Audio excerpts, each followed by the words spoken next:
Its two heads rose in perfect synchronization, transparent scales gleaming as it uncoiled.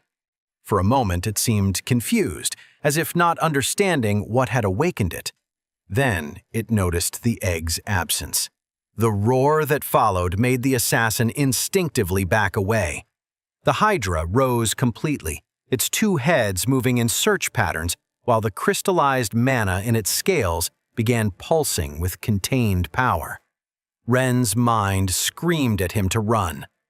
The hydra turned both heads directly toward Ren, its eyes glowing as it recognized him as the egg thief. This was no longer a stealthy escape. The beast had seen him. Stealth no longer mattered. Ren ran like never before, each step resonating in the tunnels while the hydra's roar made the walls tremble. Knowledge flowed. Silver rank 3 hydras could shoot power rays, concentrated beams of light. This one, at gold rank, probably had even more lethal capabilities, but knowledge didn't reach that far. A strong vibration shook the tunnels. The hydra had begun moving, its massive body crushing rock while following its prey. Fortunately, it wasn't shooting. It needed to conserve energy.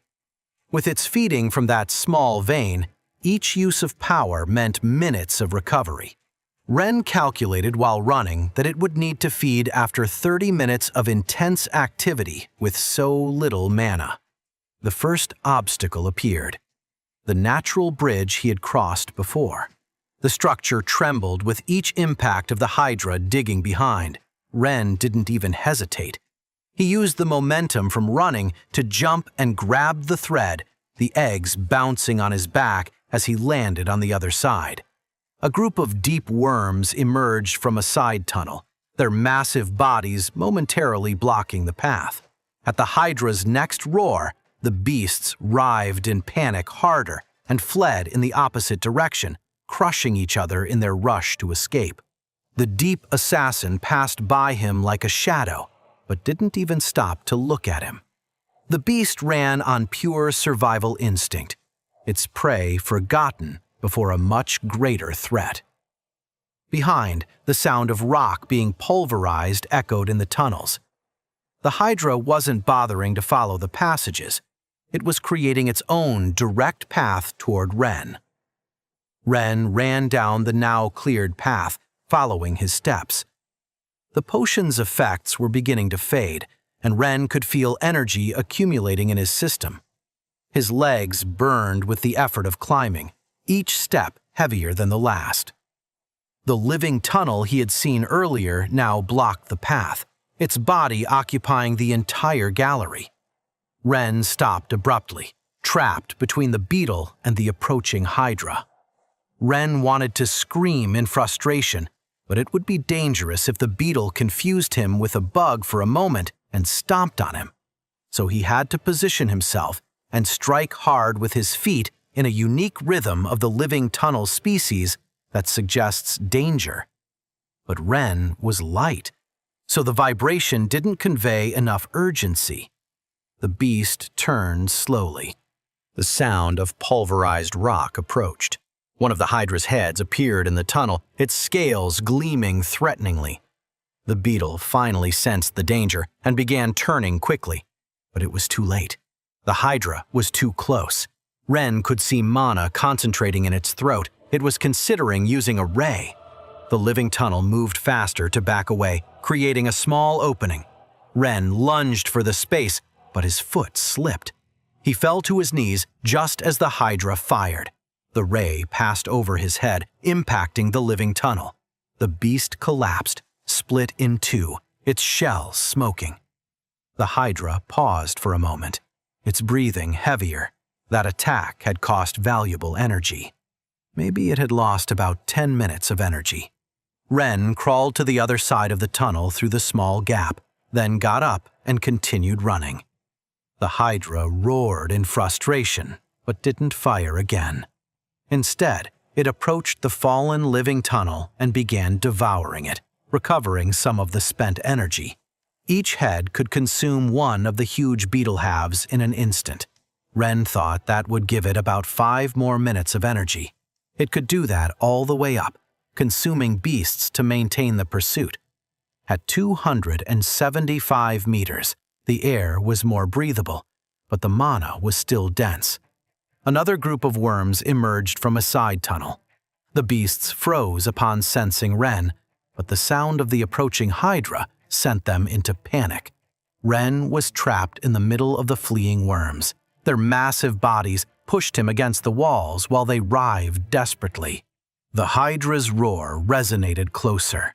In desperation, Ren pushed between 2 worms, the space so tight he felt crushed. Just as he emerged from the other side, he saw the hydra catch one of the lagging worms. One of the heads caught it with lethal precision, its jaws tearing flesh. But the other head kept the body moving while the first ate. Its eyes never stopped following Ren. At 250 meters, the tunnel narrowed. Ren could feel mana saturating his system. The potion was losing effect. His legs trembled from the effort while he crawled through a narrow passage. A section of the tunnel had partially collapsed, probably from the hydra's vibrations. Ren crawled through the debris. Behind, the sound of destruction approached. A deep assassin appeared before Ren in the narrow tunnel. The beast hesitated, caught between its hunting instinct and its fleeing instinct. The narrow cave entrance vibrated intensely. Ren worried about another collapse. But he was lucky. The assassin completely forgot about Ren and decided to flee. Ren crawled to the cave's exit while the hydra dug behind. His lungs burned. Mana saturated his body now that the potion no longer had effect. Each meter was a battle against exhaustion and energy overload. Ren finally emerged from the tunnel at 200 meters. A worm colony panicked upon feeling the vibrations, their bodies filling the tunnel in a chaotic mass. Ren had to jump over them, his feet finding small spaces between the writhing bodies. Behind, the hydra finally broke through the wall. The beast was panting now, the chase's effort beginning to take its toll. Ren took advantage to gain ground. He knew this area, turned, and climbed up a not-so-light slope that led to the conventional cave entrance. 150 meters, the first guard checkpoint. The air was lighter now, but his legs felt like lead. The backpack on his back seemed to weigh a ton. His hidden tunnel offered an alternative route, so he wouldn't have to explain. No, Ren thought while continuing to climb. There was no time for detours. The hydra was getting closer and closer. The checkpoint appeared before Ren, the mana lamp's light shining through the entrance. 3 guards moved hurriedly, alerted by the vibrations shaking the tunnels. "Halt!" one shouted when he saw Ren climbing the slope. "What the hell? It's the lucky mushroom boy!" Another guard recognized him, his expression transforming from surprise to anger. "Why were you prowling in the lower levels? This time you really—" The wall behind Ren exploded. The hydra emerged from the dust like a nightmare made real, its 2 heads covered in blood from the beasts it had devoured along the way. Hey amazing viewers, it's Renz here. Thanks for sticking with us. By the time of the release of this video, only 2.6% of our viewers have joined the party by subscribing, and 97.4% of you might miss out on our next mind-blowing video. So what are you waiting for? Hit that subscribe button and join the exclusive club.